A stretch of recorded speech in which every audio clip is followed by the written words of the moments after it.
In today's video, I'm going to teach you how to set up the session indicator on TradingView, and we'll discuss why this is the best one to use in 2025. First, head over to TradingView. If you're new to this platform, TradingView is a powerful charting tool for traders around the world, providing a plethora of technical analysis indicators. Once you're on the website, you'll see a range of options and features. Don't let this overwhelm you. We're going to focus on something specific today. Next, look for the Indicator button on the interface.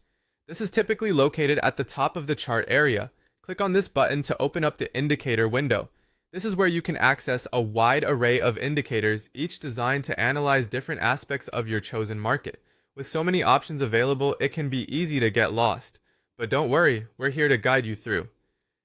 Inside the indicator search bar, type in the term session. The search function is fast, so it will instantly display several options related to session indicators.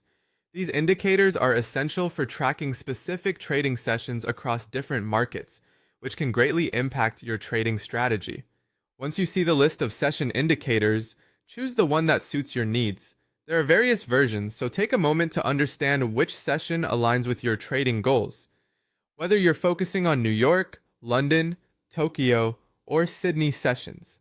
Now that you've selected an indicator, you'll see it appear on your chart. This visualization should help you quickly identify different trading periods throughout the day, making it easier to spot potential trading opportunities that align with your strategy. To tailor the indicator to better fit your preferences, click on the settings icon located directly on your indicator. This will open up a menu with customizable options. Here, you can adjust elements like inputs and style settings to fine-tune the display and functionality of your session indicator. It's important to note that these settings can significantly impact how you interpret the information being presented, so take some time to explore these options. Lastly, we have the visibility settings. These options allow you to control when and where your session indicator appears on the chart. It's a handy feature to ensure your chart remains clean and focuses only on what's important to you. And there you have it. With just a few simple steps, you've successfully set up a session indicator on TradingView. This tool is now ready to help enhance your trading decisions by highlighting the critical periods of the trading day. Thanks for watching, and happy trading!